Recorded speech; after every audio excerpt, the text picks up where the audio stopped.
Si les parece, vamos a orar para dar inicio a la reunión. Vamos a orar.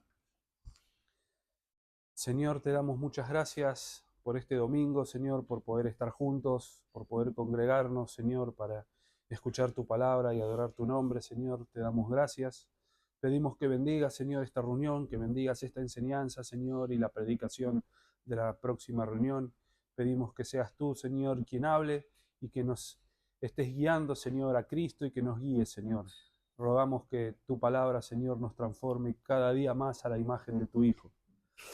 Rogamos por esto, rogamos por esta reunión, rogamos por todos los hermanos presentes, Señor, y por aquellos que aún no han llegado, que tú les guíes, Señor, y les bendigas, y que bendigas el día de hoy, Señor. Oramos en el nombre de Jesús.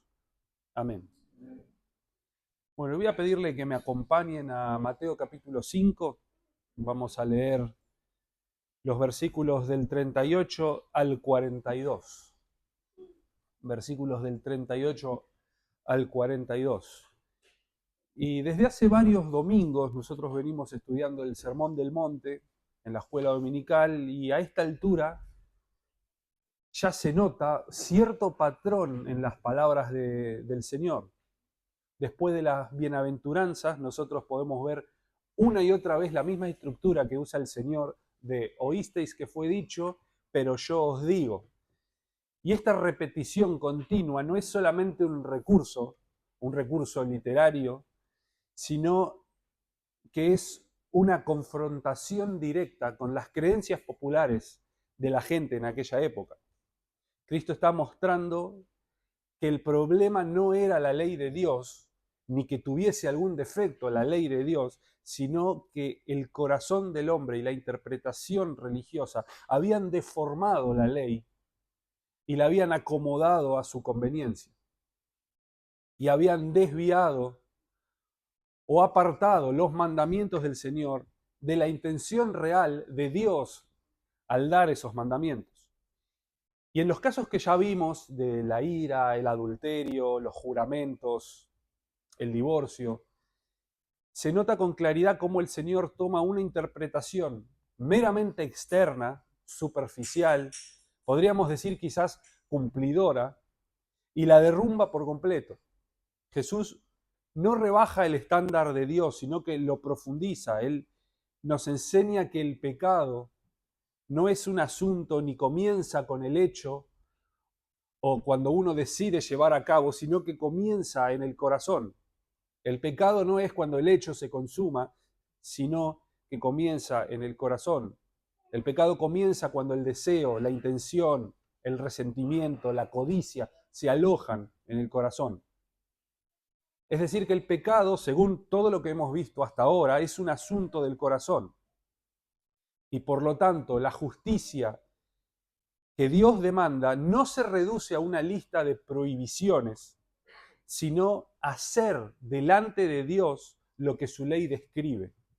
No solo en hechos, sino en el corazón.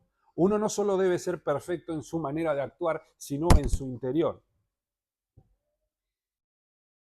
Eso es lo que Cristo vino haciendo con todos los temas que hemos estudiado sobre el divorcio, el adulterio o la ira. Y todos estos son mandamientos en los que Jesús profundiza. Es decir, se entendía que asesinar era el acto de asesinar, sin embargo, Jesús profundiza para mostrar que comienza en el corazón. Lo mismo el adulterio, lo mismo el divorcio. Ahora bien, en el texto que nos toca el día de hoy, aparece esta misma estructura, pero con un tono que lo vuelve ligeramente diferente. A diferencia de los ejemplos anteriores, una lectura superficial del texto que nos toca hoy sí pareciera llevarnos a pensar que Cristo está negando o contradiciendo la ley. Y esto nos deja estancados en una conclusión imposible. O Cristo está contradiciendo a Moisés, o la ley de Dios tiene errores y Cristo necesita corregirla. Bueno, ninguna de estas dos son el caso de esta mañana. El Señor no se contradice tampoco a lo que afirmó previamente de que Él no venía a abrogar la ley. Porque aquí en este texto Jesús va a citar una cita conocida por todos, conocida como la ley del talión, que dice ojo por ojo, diente por diente. Y esta fórmula está escrita, realmente está escrita en el Antiguo Testamento. Podemos leer en Éxodo capítulo 21, versículos 23 al 25, dice así: mas si hubiere muerte, entonces pagarás vida por vida, ojo por ojo, diente por diente, mano por mano, pie por pie, quemadura por quemadura, herida por herida, golpe por golpe. Realmente la ley dice claramente ojo por ojo y diente por diente, y bueno, todo lo que acabamos de leer. Pero entonces llegamos al pasaje del Evangelio que toca hoy, de Mateo capítulo 5, y escuchamos a Jesús decir: oísteis que fue dicho ojo por ojo, diente por diente, pero yo os digo. Y si uno no tiene cuidado, parece que el Señor estuviera contradiciendo lo que está escrito. Pero eso realmente no puede ser así. No puede ser así por una razón simple. Cristo mismo ya dijo, algunos versículos atrás, que Él no vino a abrogar la ley, sino a cumplirla. Y lo dijo inmediatamente antes de toda esta sección en la que comienza a profundizar en los mandamientos. O sea, toda esta sección está enmarcada por ese texto en el que Jesús dice: yo no vine a abrogar la ley. Jesús dijo: no penséis que he venido a abrogar la ley o a los profetas. No he venido para abrogar, sino para cumplir.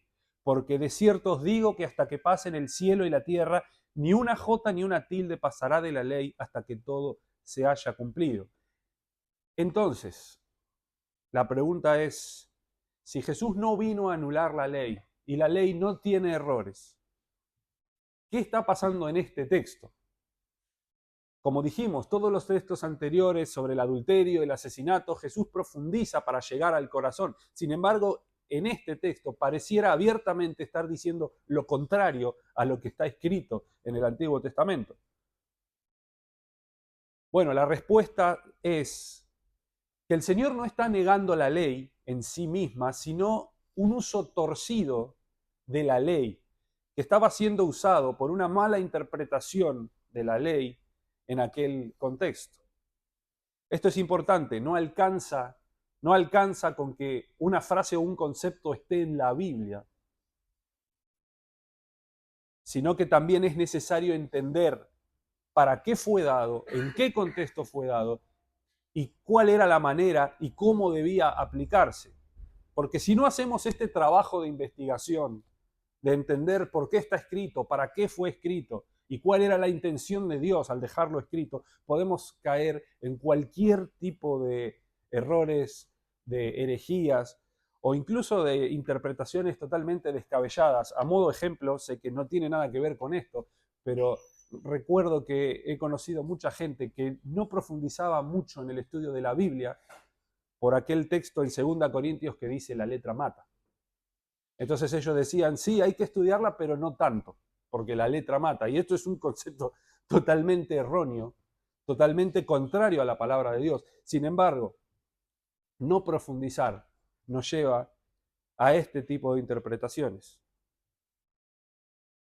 Este ejemplo que acabo de dar no tiene mucho que ver, pero era más o menos lo que hacían los fariseos o los judíos en aquel entonces. Ellos tomaban un fragmento, aislándolo de su contexto o razón de ser, y lo torcían para aplicarlo de una manera que a ellos les genere ciertos beneficios o quizás ciertas libertades. En los casos del divorcio, del adulterio, de la ira o los juramentos, así también en este caso, su interpretación torcida les daba permiso para pecar, manteniendo así sus conciencias tranquilas de que en realidad ellos nunca habían violado la ley de Dios. Lo mismo con este texto como los anteriores, ellos torcían el significado de las Escrituras para poder pecar libremente con sus conciencias tranquilas. Y antes de leer el texto propiamente dicho, esta mañana vamos a ver 3 puntos, que son el propósito de la ley, específicamente de esta ley. El segundo punto, la interpretación religiosa. Y en tercer lugar, la mansedumbre del creyente. Por lo que les pido que me acompañen entonces a Mateo capítulo 5, vamos a leer versículos del 38 al 42. Oísteis que fue dicho, ojo por ojo y diente por diente. Pero yo os digo, no resistáis al que es malo, antes, a cualquiera que te hiera en la mejilla derecha, vuélvele también la otra. Y al que quiera ponerte a pleito y quiera quitarte la túnica, déjale también la capa. Y a cualquiera que te obligue a llevar carga por 1 milla, ve con él 2. Al que te pida, dale, y al que quiera tomar de ti prestado, no se lo rehuses. Ese es el texto de esta mañana, hermanos. Por lo que vamos a empezar con el primer punto, que es el propósito de la ley. El propósito de la ley. Como leímos previamente en Éxodo 21, está escrito en la ley, Éxodo 21, 23 al 25, mas si hubiere muerte, entonces pagarás vida por vida, ojo por ojo, diente por diente, mano por mano, pie por pie, quemadura por quemadura, herida por herida, golpe por golpe. Esta es la ley del talión, conocida como la ley del talión, está en la palabra de Dios y es necesario que entendamos su propósito. Lo vemos en Éxodo 21, este principio también lo podemos encontrar en Deuteronomio 19 y también lo podemos encontrar en Levítico 24, que es un pasaje en el que cita la misma estructura pero agrega el rotura por rotura. También añade en Levítico, según la lesión que haya hecho otro, tal se le hará a él. El que hiera algún animal ha de restituirlo, mas el que hiere de muerte a un hombre, que muera. El pasaje de Levítico agrega ese final. Y todos estos textos en los que se mencionan esta ley del talión son textos que están dentro de lo que es la ley civil o judicial de Israel. Es decir, son reglas para que la comunidad administre justicia en casos de daño real. ¿Y cómo sabemos esto? Bueno, porque son todos textos que están enmarcados en un contexto legal en el que se habla de jueces, autoridades, testigos y sentencias. Es decir, que la ley del talión era un principio para la administración de la justicia en el pueblo, era un principio para dictar sentencias y castigos a aquellos que han provocado daño. Y este principio tiene varios propósitos. Esta ley que Dios dejó tiene varios propósitos. Son cinco propósitos que Dios tuvo al dejar esta ley. En primer lugar, establecía una justicia proporcional. La intención central de esta ley es la proporcionalidad, que el castigo no sea ni mayor ni menor al daño provocado. La justicia bíblica realmente no es una venganza personal, caprichosa, sino que es una justicia medida. Y Dios dejó este principio para eso. Se ve esto repetido en el concepto de ojo por ojo. La estructura misma de esta ley nos está ilustrando la idea de proporcionalidad y también nos limita a inventar castigos arbitrarios, sino a responder con justicia equivalente al daño realizado, por lo que el primer propósito era la proporcionalidad. El segundo propósito de esta ley civil era limitar la violencia. Y esto sí es sumamente importante, ya que la ley evita excesos en el castigo. El hombre caído y pecador, cuando es ofendido, siempre es tentado a responder devolviendo el mal, pero no devolviendo de la misma manera. Aquellos que son provocados siempre desean responder con una ofensa aún mayor. De manera que esta ley limita esa violencia, poniendo un tope legal, un límite legal al castigo, evitando esas venganzas excesivas y desproporcionadas. En tercer lugar, esta ley honra la vida y la dignidad humana. Y este punto es interesante, ya que la palabra de Dios nos dice que Dios se toma en serio el asunto de las justicias en casos de daño, quizás más aún en casos de asesinato, por el hecho de que el hombre es creado a imagen de Dios. El hombre, sabemos, fue creado a imagen de Dios, y aún el hombre caído y pecador, no regenerado, es portador de esa imagen, corrompida y deformada, pero es portador de la imagen de Dios. Dios le dice a Noé en Génesis 9, el que derrame sangre de hombre, por el hombre su sangre será derramada, porque a imagen de Dios es hecho el hombre. Y esto Dios se lo dice a Noé, mucho antes de Moisés, mucho antes de la ley, mucho antes del pueblo de Israel. Podemos ver claramente este concepto de muerte por muerte. En cuarto lugar, promueve la igualdad ante la ley. En Levítico, luego de detallar esta ley y dar algunas cuestiones, dice expresamente: un mismo estatuto tendréis para el extranjero como para el natural, porque yo soy Jehová vuestro Dios. Por lo que esta ley quitaba la posibilidad de favoritismo o de hacer acepción de personas. En cuanto a la administración de justicia, esta ley limitaba ese tipo de favoritismos. Dios aborrece la injusticia y sabemos que Él no hace acepción de personas en sus juicios, y eso lo vemos en toda la Biblia. Y en quinto lugar, esta ley conlleva un debido proceso judicial. Con respecto al proceso correcto para llevar a cabo esta ley o dictar sentencias, nosotros podríamos leer todo el pasaje de Deuteronomio 19. Les pido que me acompañen. Vamos a leer Deuteronomio 19, versículos del 15 al 21.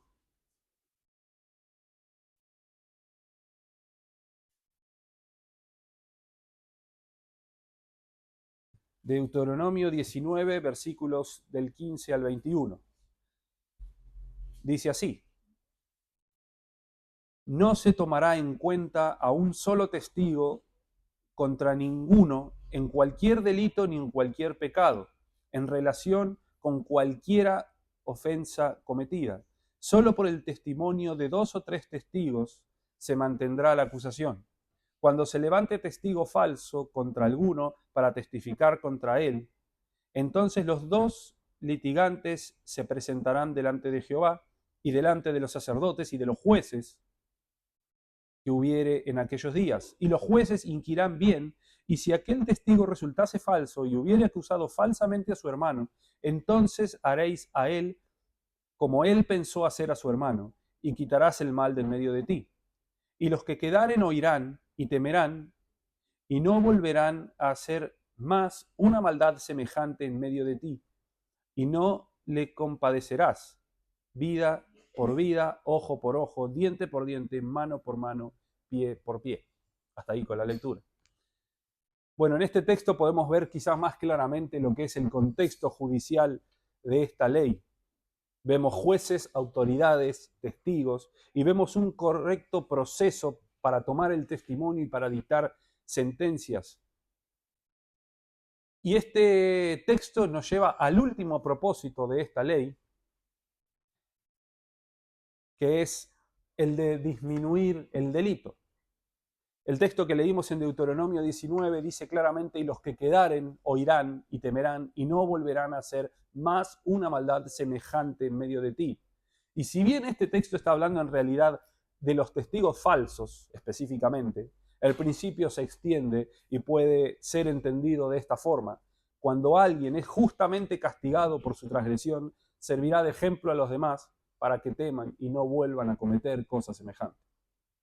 De manera que esta ley, la ley del talión, limita la violencia, honra la vida, promueve la igualdad, proporciona un proceso correcto y reduce el delito. Y podemos decir a grandes rasgos que esta ley asegura justicia al que sufrió daño, pero al mismo tiempo protege a quien lo causó.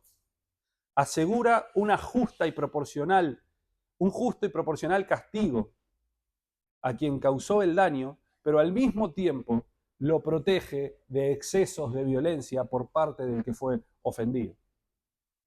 Este era el propósito de esta ley, que sí está escrita, que sí Dios la dejó, y el propósito era un principio justo y equitativo para dictar sentencias y administrar la justicia civil. Punto 2 en esta mañana, hermanos, la interpretación religiosa. La interpretación religiosa. En los tiempos de Jesús, la tergiversación de los fariseos de la ley no fue tanto inventar un nuevo concepto, no fue tanto torcerlo como en el caso del adulterio o en el caso del asesinato, sino que fue más bien quitarlo de su contexto original. Lo que en el Antiguo Testamento funcionaba como un principio judicial solo para tribunales y jueces, ellos lo transformaron en una práctica diaria, en un principio diario para la retribución personal en cuanto a las ofensas personales. Y cuando esta norma, pensada para cortar la escalada de violencia, se vuelve así un derecho a responder mal por mal, el resultado ya no es justicia, sino venganza. Y no solo venganza, sino que es una venganza disfrazada de religión. Porque ellos podrían estar diciendo que estaban actuando conforme a la ley. Como vimos recientemente en el punto 1, este ojo por ojo aparece metido en secciones de casos legales donde la justicia se administra con procedimientos, testigos y jueces. Por ejemplo,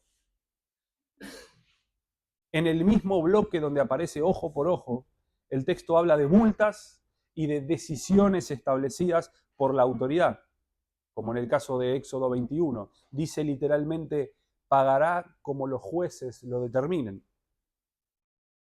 Y en Deuteronomio 19, el talión está relacionado directamente al proceso judicial de testigos, investigación, sentencia, como acabamos de leer. O sea, esta palabra no habla de venganzas personales, sino que está formando a un pueblo con una justicia pública y proporcionada. Y la distorsión farisea entonces consistió en despegar este principio de proporcionalidad de este marco judicial y convertirlo en una regla de respuesta personal. Algo así como, si me hicieron tal cosa, yo tengo derecho a responder haciendo lo mismo. Y esta deformación de la ley, que quizá parece pequeña porque simplemente la están aislando de su contexto, en realidad tiene consecuencias gigantescas, porque en el ámbito personal, el corazón humano en realidad no busca proporcionalidad, sino que busca ganar, busca tener la victoria, busca tener la última palabra, busca lo que cree que le corresponde. Y agarrar un corazón así, la religión puede volverse un maquillaje perfecto.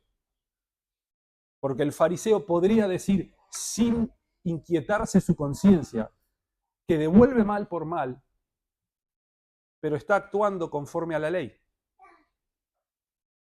Puede decir que no ha actuado mal, porque la ley de Dios lo está avalando. Varias explicaciones y comentarios sobre este texto señalan justamente esta tergiversación. Lo que debía operar en cortes terminó aplicado como un permiso en las relaciones personales, justificando así la venganza personal como algo normal y hasta quizás piadoso.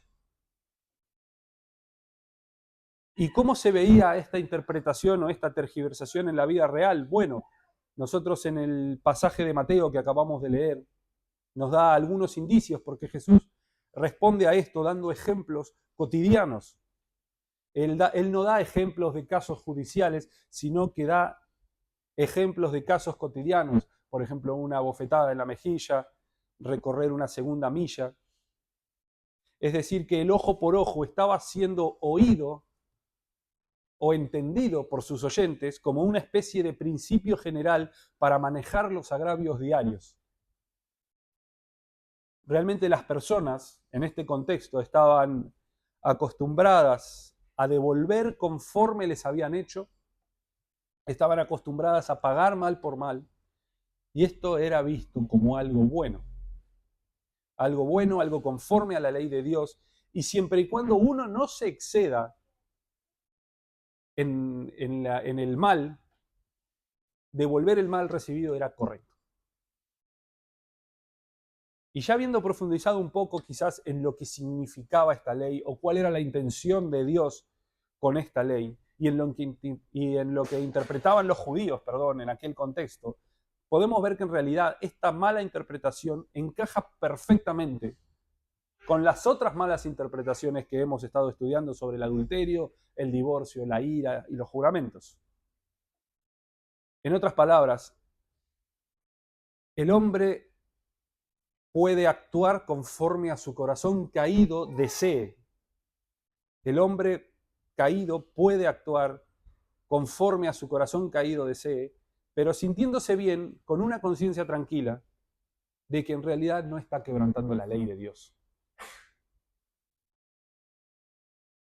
El problema no era que existiera justicia proporcional, ni que la comunidad debiera castigar el mal de forma medida. El problema era que se usaba esta ley para alimentar el deseo de venganza del corazón caído. Algunos estudios y algunos comentarios lo expresan así. El ojo por ojo era una herramienta para jueces, pero fue torcido para justificar la retribución personal. ¿Y por qué esta mala interpretación era tan aceptada en este contexto? Bueno, quizás porque defiende aquello que el ser humano más protege, su honor, el yo, sus derechos. Y encima lo disfrazaban de obediencia, de manera que no solo uno podía responder con mal, sino que podía hacerlo con total tranquilidad.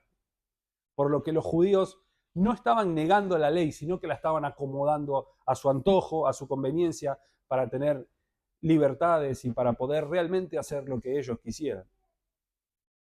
Entonces, cuando Jesús viene y dice, oísteis que fue dicho ojo por ojo, pero yo os digo, en realidad no está apuntando contra la ley en sí misma, aunque parezca una contradicción directa, sino que él está apuntando con esta interpretación errónea y torcida. Está apuntando a esta interpretación que era lo normal para sus oyentes. Y esta es la perversión. Un mandamiento diseñado para limitar el daño termina funcionando como argumento para causar más daño, para devolver el mal, pero con apariencia de rectitud y de piedad. Y esto mismo es lo que Jesús está criticando. La ley originalmente para tribunales y jueces fue torcida para llevarla al ámbito personal.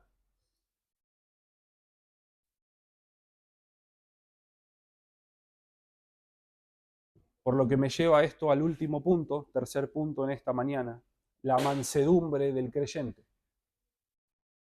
La mansedumbre del creyente. Vimos cómo esta ley fue originalmente dada para tribunales y jueces, vimos cómo era la interpretación religiosa de la época y ahora vamos a ver qué es lo que el Señor tiene para decir sobre esto específicamente. Y en primer lugar creo que es necesario aclarar qué es lo que Jesús no está diciendo. Es necesario que entendamos qué es lo que está diciendo Jesús, pero qué es lo que no está diciendo también. Esta ley sabemos que es un principio justo. El Señor está solamente contradiciendo esta creencia popular que aplicaba esta ley a la vida diaria, estableciendo principios para la venganza o retribución, y Cristo nos va a mostrar que esto no es correcto. Dios, lejos de darnos permiso para pecar o permiso para las venganzas personales, Él nos llama a la mansedumbre y lo vamos a ver con los ejemplos que cita el Señor. Pero sí es necesario entender qué es lo que Cristo no está diciendo, ya que muchos cometen errores al leer este texto, entendiendo que Cristo nos llama a no resistir al mal o a no resistir al malo, Si bien el Señor dice, no resistáis al que es malo, es necesario entender qué es lo que no nos está diciendo, porque debemos no resistirlo en cierto contexto.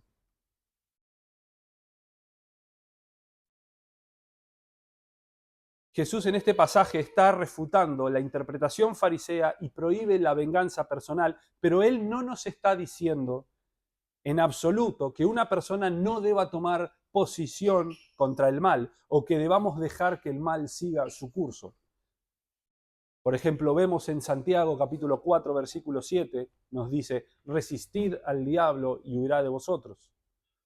O Pablo dice en Romanos 12, 9, aborreced lo malo, seguid lo bueno.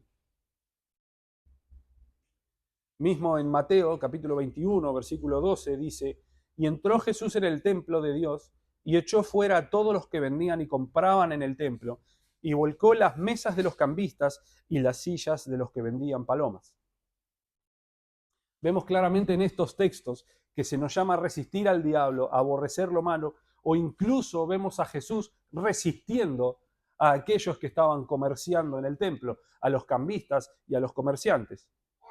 Y hay otros textos que podemos ver en los que es correcto resistir al malo o incluso resistir al malo dentro de la iglesia. Por ejemplo, Pablo dice en Gálatas 2, versículo 11, hablando sobre Pedro, dice, pero cuando Pedro vino a Antioquía le resistí cara a cara porque era de condenar. O Pablo mismo también en 1 Corintios 5 dice, porque a los que están fuera Dios juzgará. Quitad pues a ese perverso de entre vosotros.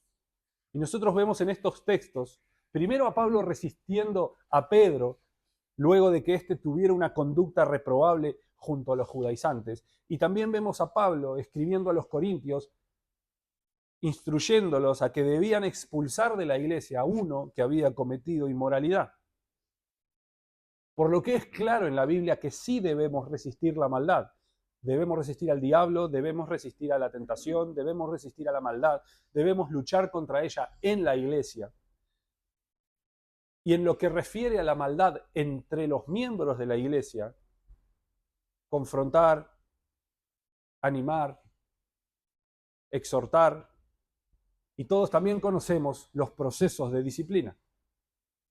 Por lo tanto, Jesús no nos está mandando a no resistir la maldad o a no a resistir al malo. Ahora en unos momentos vamos a ver bajo qué condiciones Él nos está diciendo no resistir al mal. Y por otro lado, la ley del talión era un principio de castigo para el proceso civil y judicial. Y es un principio justo. Y si es un principio justo y aún está vigente, o debería estarlo, sería ridículo que Cristo nos esté mandando a dejar pasar por alto el mal. La ley y el castigo están puestos para controlar la maldad en una sociedad caída. Por lo tanto, no denunciar un delito o no reportar un delito o no acusar o no confrontar no es el llamado del Señor, sino que no confrontar la maldad sería un acto de cobardía y de quizás complicidad. Por lo tanto, Jesús no nos está llamando a dejar que el mal fluya sin restricciones, ni en el ámbito de la iglesia, ni en el ámbito de la vida diaria. En el ámbito de la iglesia, la maldad debe ser confrontada, debe ser resistida.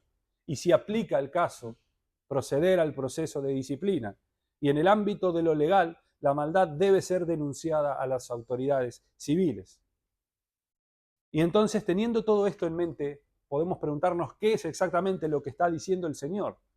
Bueno, esto lo podemos ver claramente con los 4 ejemplos que Él va a dar a continuación. Cuando el Señor dice no resistáis al que es malo, se refiere a no resistir a aquel que produce una ofensa personal contra nosotros. Él está hablando aquí de mansedumbre, está condenando la venganza personal y en otras palabras no está haciendo más que enseñar el mismo principio que vemos en Romanos, enseñado por Pablo. Dice Romanos capítulo 12, versículos del 17 al 19, no paguéis a nadie mal por mal, procurad lo bueno delante de todos los hombres, Si es posible, en cuanto dependa de vosotros, estad en paz con todos los hombres. No os vengáis vosotros mismos, amados míos, sino dejad lugar a la ira de Dios, porque escrito está: mía es la venganza, yo pagaré, dice el Señor. En este texto de Mateo, Jesús está desarrollando este mismo concepto. De manera que Cristo está ilustrando cómo debemos responder y cómo no debemos responder, ante las ofensas personales, y Él nos va a dar cuatro ejemplos de la vida cotidiana que atentan directamente contra nosotros. El primero de ellos es: a cualquiera que te hiera en la mejilla, vuélvele también la otra. Con respecto a esto, podemos decir que en la cultura judía, una bofetada en la cara era el acto más humillante que una persona podía soportar. Incluso algunos comentaristas dicen que los esclavos preferían ser azotados con látigo en la espalda antes que le den una bofetada pública, porque era realmente una humillación. Era un acto de desprecio humillante y era tomado como un insulto, de manera que este ejemplo puede extenderse a cualquier tipo de insulto o desprecio en nuestro contexto.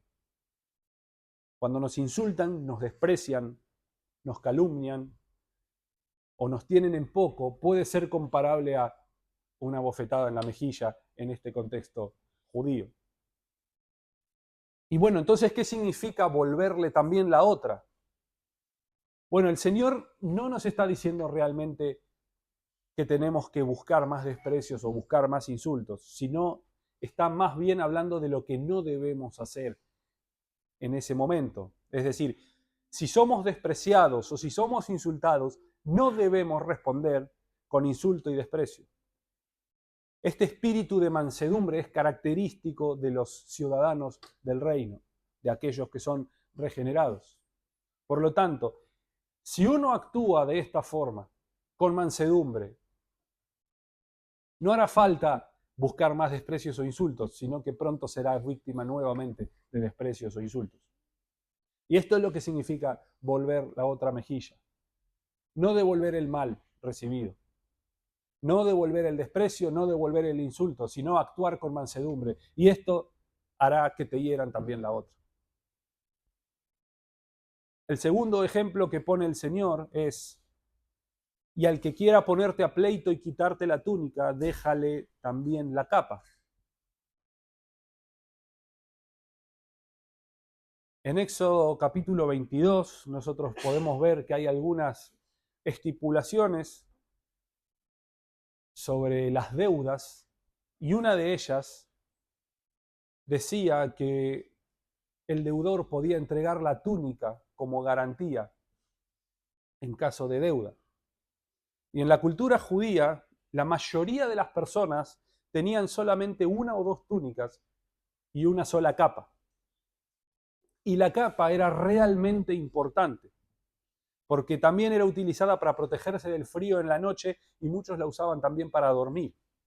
Realmente era una prenda muy valiosa. Y este punto es interesante porque era costumbre entre los judíos que si una persona no podía pagar una deuda,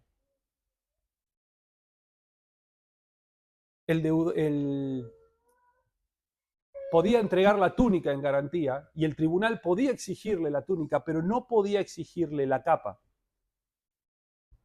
Sin embargo, esta podía ser entregada voluntariamente si la persona así lo quería. Y esto es exactamente lo que está diciendo el Señor en este punto, que uno, ante un pleito, ante un reclamo, debe estar dispuesto a dar un poco más de lo que se reclama, a fin de hacer todo lo posible para estar en paz con aquel que reclama. El tercer ejemplo que da el Señor es: cualquiera que te obligue a llevar una carga por una milla, ve con él 2. Y en este contexto, en que el imperio romano gobernaba sobre los judíos, era normal que los soldados romanos obligaran a personas al azar a llevar cargas. Los soldados, por ley, podían exigir a una persona llevar una carga, una milla, no más. Por lo que era común que los soldados estén cansados, no quieran llevar sus pertenencias y obliguen a otro a que las lleve por ellos. Y un ejemplo de esto puede ser Simón de Cirene, que nosotros vemos en los evangelios, que fue obligado a llevar la cruz del Señor.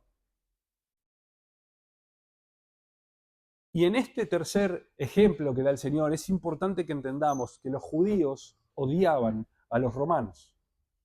Ellos detestaban a los soldados romanos porque lo veían como sus opresores. Y no solo eso, sino que ellos estaban deseando y anhelando la venida del Mesías, creyendo que el Mesías iba a terminar con el imperio romano.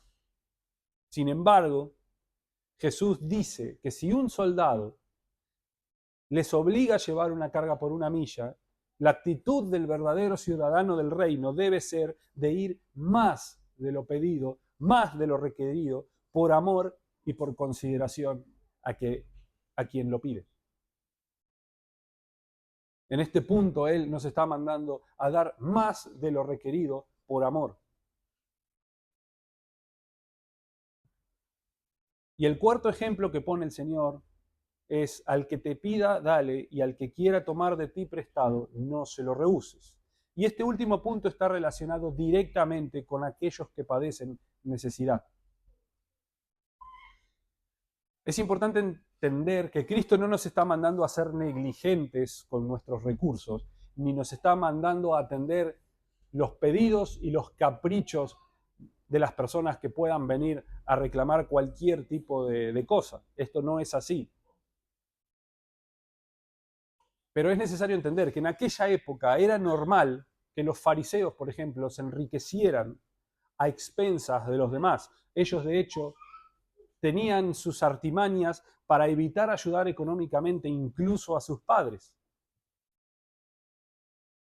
Dice Jesús en Mateo capítulo 15, versículos 5 y 6, hablándole a los fariseos, dice: pero vosotros decís, cualquiera que diga a su padre o madre, es mi ofrenda a Dios, todo aquello con que pueda ayudarte, ya no ha de honrar a su padre o a su madre.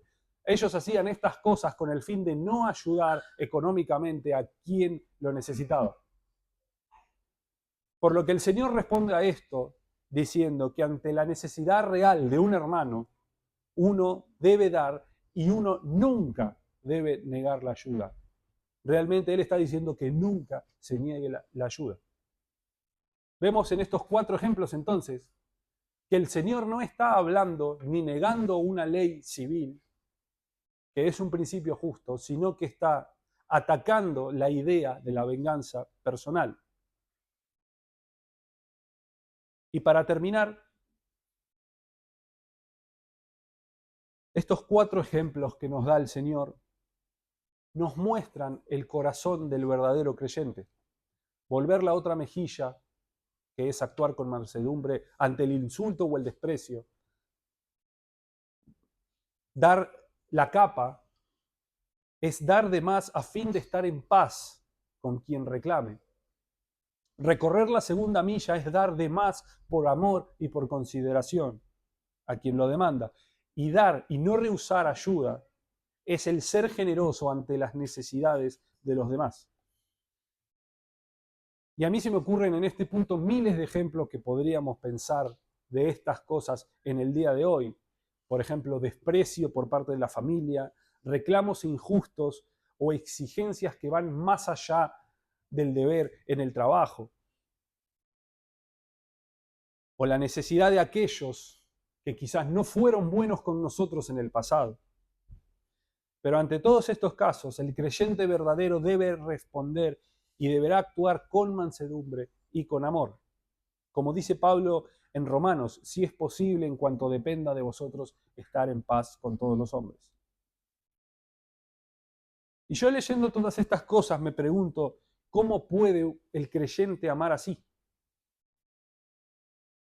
Y el creyente puede amar de esta forma porque ha nacido de nuevo y porque es poseedor de una nueva naturaleza. Y déjenme decir que aquel que no pueda amar de esta forma, aquel que le sea imposible amar de esta forma, es porque el amor de Cristo no está en él. Y no quiero que me malinterpreten, yo realmente no estoy diciendo que esto sea fácil, porque esto atenta directamente contra nosotros. Pero si uno ha nacido de nuevo, si uno es regenerado, ha sido regenerado y tiene esta nueva naturaleza, entonces el Espíritu Santo habita en el creyente y el Espíritu Santo podrá amar a través del creyente. Por lo que si no podés o te resulta imposible amar de esta manera a quienes te desprecian, a quienes te aborrecen, a quienes te atacan, entonces probablemente el amor de Cristo no esté en ti. Por lo que yo quiero que en esta mañana nos examinemos.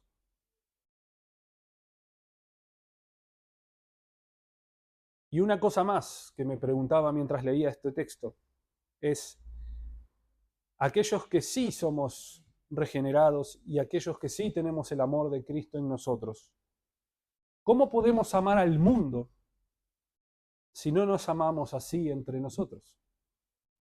¿Cómo podemos amar al mundo que nos desprecia y que actúa con injusticia contra nosotros si no podemos amar a nuestro hermano que comparte nuestra misma fe y amor por el Señor? Si somos rápidos para esconder la otra mejilla o negarnos a dar, y si somos rápidos a responder mal por mal a nuestro hermano dentro de la iglesia, ¿cómo podremos hacer lo contrario en el mundo? Si no podemos en lo fácil, menos vamos a poder en lo difícil. Dice Juan 4:20, primera de Juan 4:20, perdón. Pues el que ama a su hermano, a quien ha visto, quien no ama a su hermano, perdón, a quien ha visto, ¿cómo puede amar a Dios a quien no ha visto? Y sé que esto no tiene nada que ver, pero quiero tomar prestadas las palabras de Juan y decir lo mismo en relación a esto. Aquel que no puede amar a su hermano, que le ama y que comparte la misma fe y amor por el Señor, ¿cómo puede amar al mundo que le aborrece? Por lo que mi ánimo en esta mañana es que nos examinemos a nosotros mismos y seamos realmente honestos. Si no podemos dar esta clase de amor a los hermanos y al mundo, es porque el amor de Cristo no está en nosotros. Examinémonos entonces, hermanos, en esta mañana y arrepintámonos de no amar como Dios nos ordena amar. Arrepintámonos y volvamos al Señor. Vamos a orar. Señor, te damos gracias por esta reunión, te damos gracias por tu palabra, Señor, que ha sido expuesta. Pedimos que obre, Señor, en nuestros corazones por medio de ella, Señor, y rogamos que nos guíes, Señor, a amar como Cristo amó, Señor. Que nos guíes a amar, Señor, a los hermanos y al mundo como tú demandas, Señor. Oramos y damos gracias en el nombre de Jesús. Amén.